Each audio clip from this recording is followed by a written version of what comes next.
Welcome to the KPC Smart Money Podcast with Kevin and Karen Christ.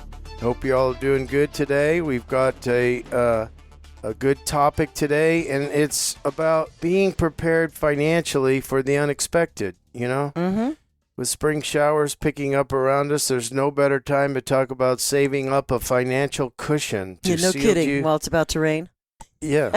Right. Well, and we're going to get hail again. Uh-huh. Right? I wonder how many people listen to this podcast that don't live in North Texas that know that we get hail about once a week in the spring. But anyway, you know, you carry around an umbrella for a reason, right? Yes, correct. You know, and you buy homeowners insurance for a reason, right? To be prepared. Yeah. So we think of having an emergency fund is critical for every household. So give us an example, Karen. Well, some of those unexpected expenses. How about repairs? Okay, it just seems like if you own a house or a car, eventually you're paying some type of repair. And how about medical bills? Yeah, those can sneak up on you. And home maintenance. I got some. We got to get a new roof. Come to speak of it, because of the hail. And why is our deductible so big? Because we live in Texas, dear. Huge deductible. I know. It's a 1%. I know. But, you want to have that safety net for unforeseen expenses. And here's why. They're going to happen. So instead of scrambling around trying to figure out where that money is going to come from, have it set aside so you're not in panic mode. I mean, I remember when I was young and not making a lot of money and lived in California. Well, you know what the big unexpected surprise in California was every year? Your car registration. Because car registration wasn't a flat fee. It was based on some calculation of the value of your car. And it was usually, we're talking 35, 40 years ago, it was usually $400 or $500. And it always came, I literally had an emergency fund to pay my California car registration. Karen, I think part of the reason why the jails are so full, especially like the county type jails, is because they say that in Cook County alone, Cook County, like Chicago, right? In Cook County alone, they have thousands and thousands of prisoners that if they had $500 worth of bail, they could be out. Yeah. And there's nobody that would give them $500, and they didn't have $500. I think that a lot of times now that speeding tickets can be $300. Yeah, they're outrageous.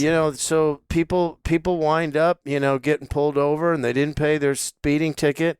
Then they get thrown in jail and all that. But, the second thing to think about is, just having financial security, knowing you have a safety net for unforeseen expenses, like speeding tickets, or you could just not try speed. Not to do that, though. Yeah. It gives you greater financial stability and well-being, right? So, yep. What's the other thing? What's another thing? Another one is just avoiding debt, because when emergency arise, it's easy to use credit cards or loans just to cover the cost. However, we've seen people get into vicious cycles of debt, and then you talk about all that interest. An emergency fund enables you to manage unexpected expenses without borrowing money and accruing debt. So think of it this way. You want to tuck a little bit of money aside every month for those emergencies and earn interest on it? Or do you want to have a surprise, have to get a credit card? Now you're paying extra for it because of interest, and you got the thing hanging over your head. Yeah. And so the other thing is, too, is you want to protect your savings and assets. I mean, you don't want to be in a position where you got to pay a penalty like on your IRA, or try to take emergency funds and take loans from your 401k and that sort of thing. Yeah, we've seen that. Yeah, that's right. So, without an emergency fund, you may be tempted to tap into your long-term savings or investments to cover these unexpected expenses. That's why it's just critical that you should have an emergency fund bucket. We like to think of things in buckets, right? You've got your growth bucket, your safety bucket, your emergency fund bucket, right? And so this can derail your financial plans and hinder the growth of your assets if you're always, pulling them out for emergencies. An emergency fund ensures that your savings and investments may remain untouched and continue to grow. Yeah, well, this is a big one. We hope you never have this happen to you, but chances are sometime in your life it's going to. And that would be a job loss or some kind of disruption in your income. How about, what I'm seeing now? How about just basic maternity leave? You're gonna take a pay cut at the same time, have an increase in medical expenses because you had a baby. But how about unemployment or even just reduced income? They say that you should have at least 3 months of your income set aside in order to be that financial buffer. So, Karen, that makes me think of? But, my dad used to say you should have some money set aside in case you just, it makes me think of the song, "Take this job and shove it." Oh, I ain't working here no more. Remember that song? Yeah. So my dad used to say, you need to have, he had a name for it, but, get screwed, get screwed money or something to tell your boss you're out of here when you want to be. So, my dad was a CFO of a large company. And I remember visiting him one day and, just for lunch or whatever. And he goes, "Oh, okay, well, just close the door."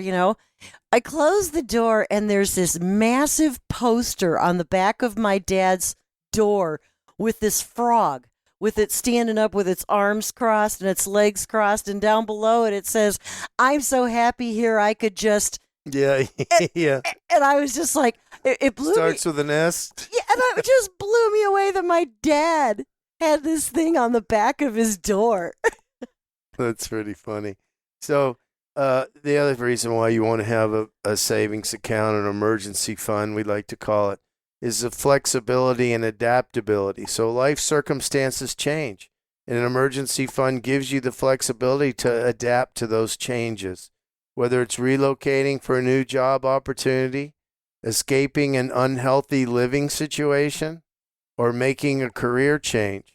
You think about there's people that are divorced and they're still living together because they can't afford to live apart. Yeah. Think about that. Now you have two households and only one income, or one income per household. Yeah, actually, we have seen that. Yeah. So, Karen, well, how about this one? I mean, or when you're getting older and your only option is to move in with kids. Yes, we have. I'm thinking of one of our clients right now where their mother moved in with them, and they're getting ready to move to their new dream house at after retirement, and mom says, "Well, where are we going?" Yeah. So, Yes. anyway, having an emergency fund grants you the financial freedom to make important life decisions with confidence. While tailoring your fund to suit your comfort level is crucial, I generally recommend working towards 3 to 6 months, like you said, worth of living expenses set aside in an easily accessible checking or high-yield savings account. Yes, please. You want to talk about before we're done here? I talk about this constantly. You can go online, get a high-yield savings account. You can do your research, or I'll help you out. One of the best ones I have found is Basque Bank. I wish they'd pay me commission, but they don't. I make nothing out of giving you this free advice, but find a high-yield savings account. You link it up with your current account. Anytime you're sitting on excess cash, you move it up there, make 5%. If you need to pay bills, great. It can be back in your regular checking account within 3 days. And that is it's called cash management. What do you do with any excess cash you have? And if you just think, we just don't make enough money. I mean, I can't have an emergency fund and set aside money for retirement and like 401ks. Yes, you can. Because actually what you need is the habit of it. I don't care if it's $10. Take something out of your paycheck every time you get one and put it into that emergency fund and learn the discipline of taking a little bit of money and putting it there, and then don't touch it except for emergencies. So just those basics. Don't go into credit card debt. Get that emergency fund set up, even if it's not a lot. Make that habit of getting something in there every week, and then fund your retirement plans by having it taken out of your paycheck before it ever gets into your bank. Those are just some really solid financial 101 principles. By the way, just the last thought, Karen, on the high yield savings accounts. You can also go to bankrate.com. That's bankrate.com.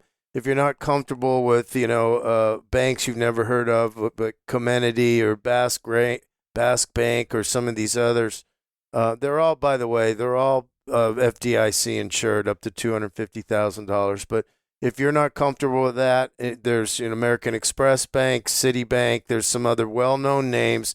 You might not get quite as good of a interest rate as you would with one that you hadn't heard of. But, if that makes you feel more comfortable, you can do that. So, Karen, I think we're pretty much out of time, and we're out of information for this week, but we'll be back next week, and thanks for listening. Yep. And you're listening to Kevin and Karen Chris, the KPC Smart Money. KPC Financial Solutions is an independent financial services firm that utilizes a variety of investment and insurance products. Investment advisory services offered only by duly registered individuals through KPC Financial Solutions, LLC, a registered investment company. Investing involves risk, including the potential loss of principal. Any reference to protection, safety, or lifetime income generally refer to fixed insurance products, never securities or investments. Insurance guarantees are backed by the financial strength and claims-paying ability of the issuing carrier. This podcast is intended for informational purposes only. It is not intended to be used as the sole basis for financial decisions, nor should be construed as advice designed to meet the particular needs of an individual situation. KPC Financial Solutions is not permitted to offer, and no statement made during the show shall constitute tax or legal advice. Our firm is not affiliated with or endorsed by the U.S. government or any governmental agency. The information and opinions contained herein provided by third parties have been obtained from sources believed to be reliable, but accuracy and completeness cannot be guaranteed by KPC Financial Solutions. Hypothetical examples have been provided for illustrative purposes only. It does not represent a real-life scenario and should not be construed as advice designed to meet the particular needs of an individual's situation.